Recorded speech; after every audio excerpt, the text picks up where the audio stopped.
धोखा अमेठी की जनता बर्दाश्त नहीं करेगी। तो हमारी संवाददाता मीनाक्षी कांडवाल इस वक्त वायनाड से हमारे साथ हैं, अमेठी से मौसमी सिंह हमारे साथ हैं, यहाँ स्टूडियो में आशुतोष और नल्ली सिंह जी हमारे साथ जुड़ चुके हैं। हम चर्चा सबसे करें। अम्मीबेन याग्निक भी हमारे साथ जुड़ गई हैं कांग्रेस की बात रखने के लिए। लेकिन पहले मीनाक्षी, आपसे कितने बजे से ये कार्यक्रम शुरू हो रहा है, क्या क्या होना है, कितना लंबा दायरा तय करेंगे, क्योंकि परमिशन तो अभी तक है नहीं उनके पास।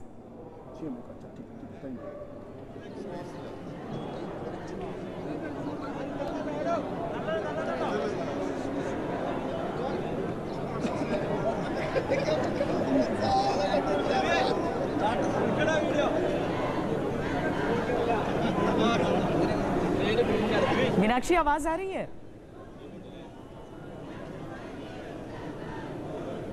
जी जी जी श्वेता, मैं आपको सुन पा रही हूँ। एक बार प्लीज आप अपना सवाल रिपीट करिएगा। जी मीनाक्षी, मैं जानना चाहती हूँ कि चूंकि इजाजत अभी तक है नहीं उनके पास स्थानीय, तो क्या उनका प्रोग्राम है? अदरवाइज अगर इजाजत मिल जाती है, अगर इजाजत नहीं मिले, उस स्थिति में क्या होने वाला है?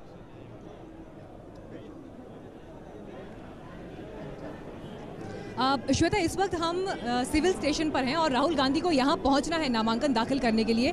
लेकिन जब हेलीपैड पे उन्हें उतरना है, वहाँ से लेके यहाँ का फासला मुश्किल से 500 मीटर से कुछ और ज़्यादा होगा। 1 घंटे का समय लगेगा उन्हें यहाँ पहुँचने के लिए, अगर वो इस भीड़ को पार करते हुए यहाँ पहुँचते हैं।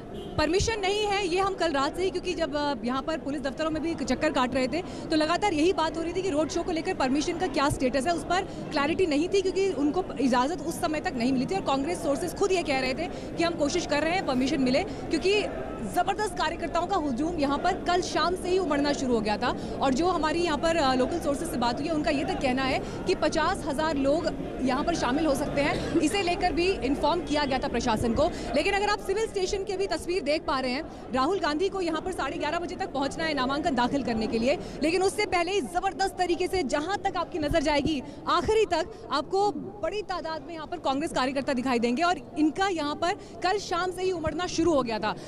यहाँ अगर आपको नीले झंडे दिखाई दे रहे हैं, ये केरला स्टूडेंट यूनियन के झंडे हैं जो यूथ विंग को रिप्रेजेंट करती है कांग्रेस पार्टी के, और बाकी भी यहाँ पर कांग्रेस सपोर्टर्स हैं। अब राहुल गांधी यहाँ पर 11:30 बजे तक पहुँचने वाले हैं। रोड शो की परमिशन अभी है नहीं, तो ऐसे में आपको लगता है कि जो इतनी भीड़ यहाँ इकट्ठी हुई है? मैडम ये प्रॉब्लम है, लेकिन क्या करेगा हमारा जो आवाम है ना, हम वहाँ पे नहीं रह सकेगा, क्योंकि इसलिए इधर आके हम चिल्लाएगा सब राहुल गांधी को सपोर्ट कितना कर सकता है। कहाँ से आए आप? हिंदी 80 किलोमीटर जैसे दूर से हम गाड़ी पकड़ के आया, फिर 4 किलोमीटर चल के आया, पैदल चल के आया है, क्योंकि वहाँ पूरा गाड़ी है, हमको चल नहीं सका, इसलिए पैदल चल के आया। देखिए श्वेता, यहाँ पर ये समझिए कि शक्ति प्रदर्शन का एक मौका यहाँ पर कांग्रेस पार्टी के लिए इसलिए भी है क्योंकि मांग ये काफी समय से थी कि राहुल गांधी दक्षिण में पहुंचे और यहाँ की किसी लोकसभा सीट से चुनाव लड़े। केरल की वायनाड सीट को चुना क्योंकि इसकी सीमाएं कर्नाटक और तमिलनाडु से भी लगती हैं। तो कोशिश यहाँ पर यही थी कि दक्षिण में अपने जनाधार को मजबूत करे पार्टी, और उसी एक झलक को इस वक्त अगर आप यहाँ देख रही हैं पूरा, तो इस शक्ति प्रदर्शन के जरिए जताने की कोशिश भी है। आज तमाम मीडिया यहाँ पर मौजूद है और इंतजार इस बात का भी है कि राहुल गांधी जब यहाँ पर नॉमिनेशन फाइल करेंगे, उसके बाद यहीं पास में कांग्रेस का दफ्तर भी है, केपीसीसी का ऑफिस है, तो वहां पर वो क्या बात करते हैं कार्यकर्ताओं से, क्योंकि जिस जोश और उत्साह के साथ झंडे लेकर कार्यकर्ता यहां पहुंचे हैं, सभी को ये लग रहा है कि वो राहुल गांधी को सुनना चाहते हैं। लेकिन इसके साथ साथ सवाल भी कई हैं, तो आगे भी ये तस्वीर हम आपको दिखाते रहेंगे। श्वेता जी, इंतजार रहेगा, क्योंकि ये जानना कि एक बार राहुल गांधी लैंड करते हैं और उसके बाद क्या रोड शो की शक्ल में यहाँ तक पहुंचते हैं या नहीं, या फिर उनका सफर ही एक काफिला ही एक रोड शो बन जाता है। अभी बेन, क्या आप यहां पर उस रणनीति को ही सिर्फ देख रही हैं, या भारतीय जनता पार्टी जो सीधे आरोप लगा रही है, डर गए राहुल गांधी, भाग गए अमेठी से?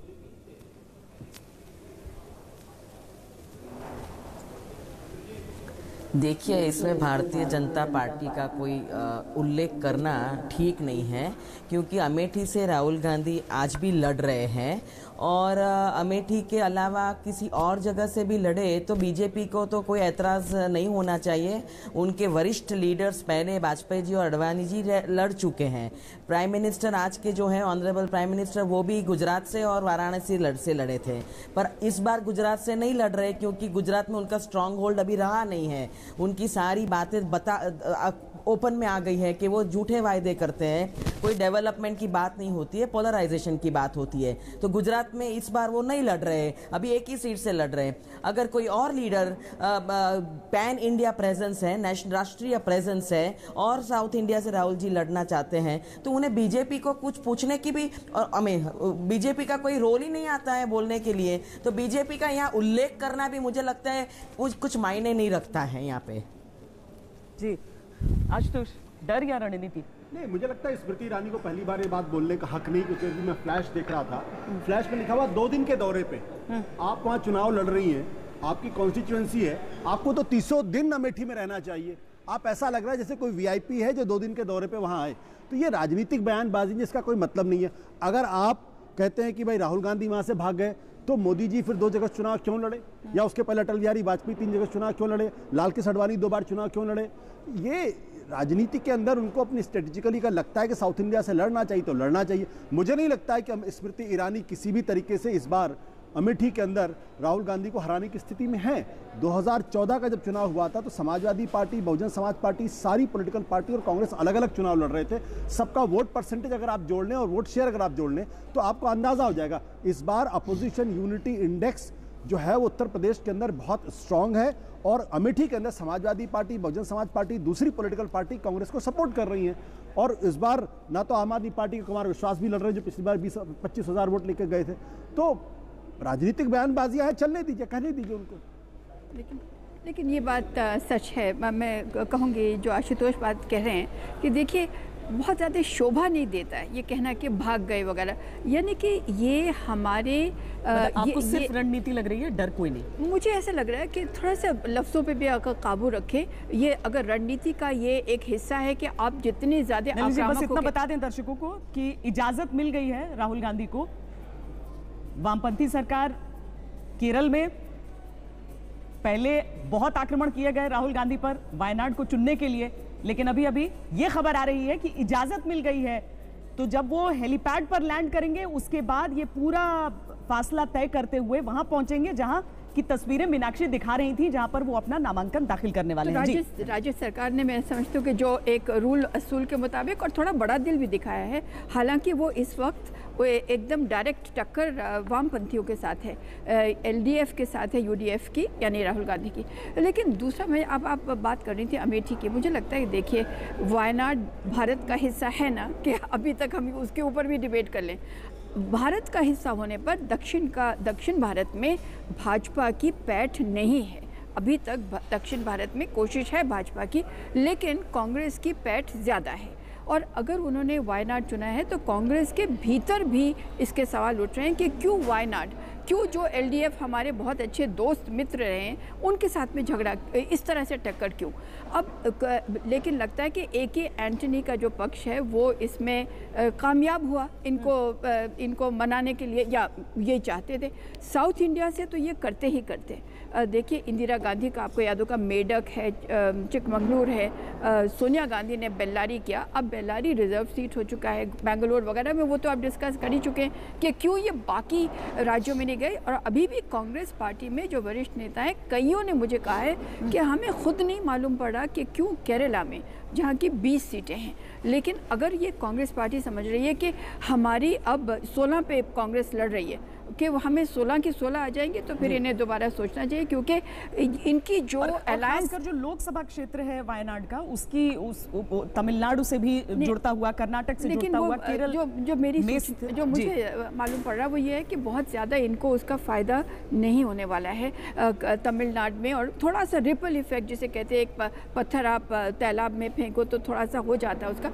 लेकिन मेन चीज़ इसमें यह है कि इन्होंने टैक्टिकल अलायंस जो इनकी वामपंथियों के साथ होती, जैसे अब पश्चिम बंगाल में वामपंथी चाहते थे कि उनकी 6 सीटें थी, वहाँ पर उनको किसी तरह से एक होता बचा लिया जाता, लेकिन अगर वो नहीं है तो ये ज़रूर कांग्रेस को सोच लेना चाहिए कि क्या उसकी भरपाई हो जाएगी केरला में ज़्यादा, अगर इनको ज़्यादा सीटों पे इनको। एक बार फिर हम लिए चल रहे हैं वायनाड अपने दर्शकों को, जहाँ से मीनाक्षी हमारे साथ जुड़ रही है। मीनाक्षी, तो जो पसुपेश की स्थिति थी अब वो साफ हो चुका है, कितनी देर में राहुल गांधी पहुंच रहे हैं और कितना लंबा इस रोड शो का दायरा?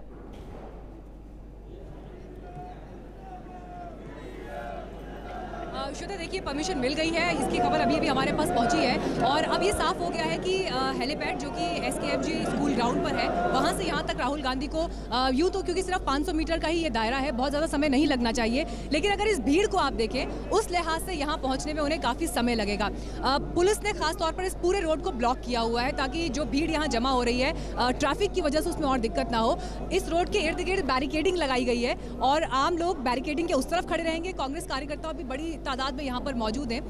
लेकिन श्वेता एक बात मैं सुन रही थी जब नलिनी जी जिक्र कर रही थी कि किस तरह से जब राहुल गांधी वायनाड से लड़ रहे हैं तो उसका बहुत ज़्यादा इम्पैक्ट बाकी राज्यों में शायद ना आए, लेकिन ये कुछ ऐसी बातें हैं जिसके लिए इंतज़ार करना होगा आने वाले समय का।